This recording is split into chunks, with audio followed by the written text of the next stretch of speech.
Lots of visual novel fans know the name Uchikoshy, the mind behind the Zero Escape series of VNs. He's always been big on sci-fi elements to his stories and huge crazy plot twists. But he's also known for the Infinity series, only one of which has been released in English in the past. At least until now. Spike Chunsoft has brought the first two of those games to the handheld and console world fully in English. We're going to be starting with the first game, which is significantly less known than its successor, Ever 17. So let's dive right in. Here is my review of Never 7, The End of Infinity for the Nintendo Switch.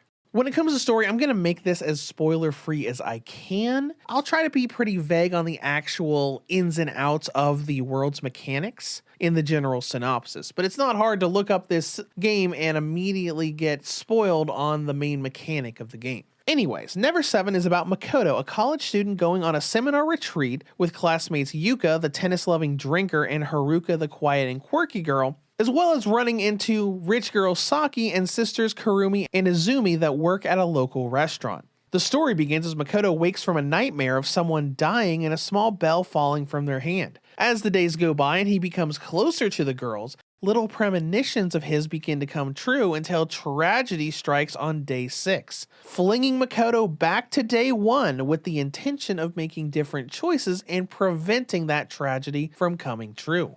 That's all I can really say to avoid spoilers, so let's go into the story itself, and I think the story is good, but it's got a lot of flaws. It's pretty obvious that it's got to focus on the dating sim elements, and we'll talk about why later on, putting in a lot of very cliche type scenes between Makoto and the different heroines as he interacts with them. And each route for the heroines does a decent job of fleshing them out with their relationship with him, though I would really only call the Yuka and Izumi routes good. Yuka's is the only one that really makes sense for how Makoto is able to repeat the week to prevent the tragedy, and Izumi's is the big one where Uchikoshy was really let loose to do his signature plot twist and turn the whole story into a brain-bending, I don't even know what's going on anymore adventure. But a lot about the story is just very strange to me. It took me a while for the story to really click with me in the common route, and even the shocking, heart-wrenching reveals in most of the heroines' routes made me feel a little emotional, but never really got me to that crying level that VNs like Clannad, Fata Morgana, and others have in the past. To be perfectly honest, I feel the tragedies in Saki and Haruka's routes just come out of nowhere, and they didn't feel like they were really that earned as far as being emotional events. And I had an overall feeling that I just didn't spend enough time with many of these characters to really bond with them on that level. While the Izumi routes are definitely better as far as romance is concerned, considering you spend a significantly larger amount of time with Izumi in her routes, there were little problems with that as well, feeling like the lore and world mechanics took a lot more time to explain than needed. At one point of the Izumi Cure route, there are 3 separate times where Makoto is having contacts revealed to him, only for it to be conveniently interrupted and delayed to another event by the other characters randomly showing up to cut off the conversation. And then when the 2 characters are alone again, it happens again. And then it happens again.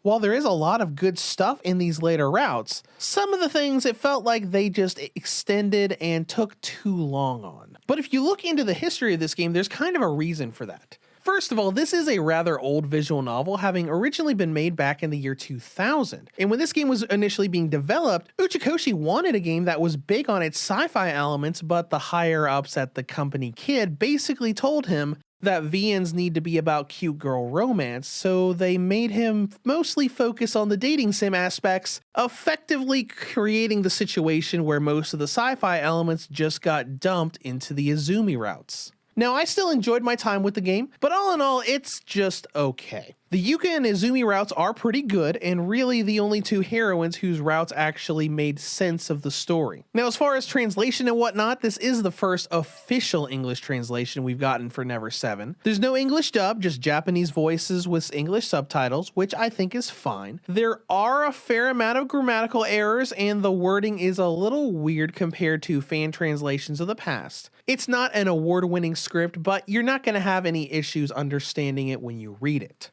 When it comes to gameplay, this is a visual novel with dialogue choices. As you play, you'll watch and read story scenes play out and make frequent dialogue choices to steer the direction towards your chosen heroine. This is a fairly typical VN with its features. You have the standard auto advance, skip, saving and loading, looking at the log and all of that. And the way that you advance the story is the same, with regular dialogue choices popping up as Makoto interacts with the different girls during the common route. Different choices can give the girls points and eventually will unlock what is called a route flag. Get enough of those points for the girl of your choice by day 4 and you go on to their route. At the start, it is simply that as a dating sim. You get onto Yuka, Saki, Kurumi, or Haruka's route, and then go through choices until you get your ending, be it good or bad. Though even when you get a good ending, the game taunts you that you're still stuck in the game's internal loop, hinting towards the real objective, which is getting through all 4 good endings to be able to unlock extra dialogue choices in the game that lets you get onto Izumi's route, where all the crazy reveals happen that change everything the other routes made you think about what was actually going on. Granted, this isn't a terribly hard thing to do. It's really just, let's replay the game to explore the different heroines because the one with the true end is locked until you clear the game with the others. I've seen a lot of people complaining about this with Never 7, but really, repeating a VN with different choices to see the other routes is something dating sims have pretty much always done. And with the skip red text feature, it doesn't feel as crazy since you can skip over everything as you fly through the choices and the game will slow down and properly play any new scenes as you discover the other routes. Speaking of routes, this leads there to be a lot of content and length here. Never 7 has 18 different endings, including the good and bad ends for each of the heroines and the cure routes that are available for Yuka and Izumi. I personally managed to get the Yuka good ending after playing for around 10 hours, and I was 27 hours in by the time I'd gotten through the Izumi Cure A ending and unlocked the epilogue.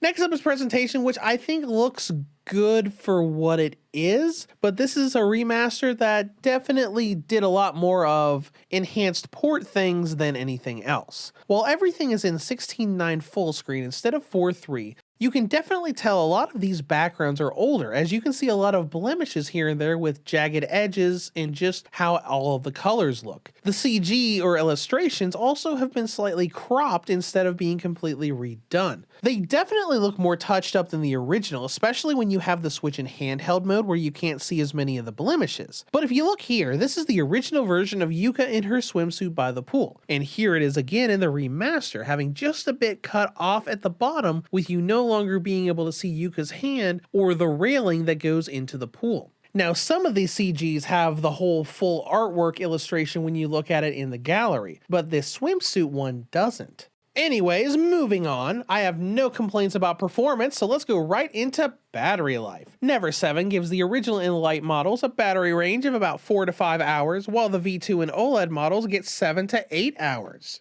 In conclusion, Never 7 has officially released in English for the first time and is an interesting peek into the early works of Uchikoshy. Now, the downside, there are a lot of flaws in the story of the game. It takes a bit to really connect with its cast, it doesn't have a perfect translation, and the visuals definitely show the game's age. But if you've got the time to really dive into it, there is some good stuff here, specifically in the Yuka and Izumi routes. Just expect far more dating sim elements than the rest of Uchikoshy's later work. Reviews to go rates Never 7 The End of Infinity for the Nintendo Switch a 6.5 out of 10. If you have any comments or questions, feel free to leave them below. Thank you for watching and have a great day.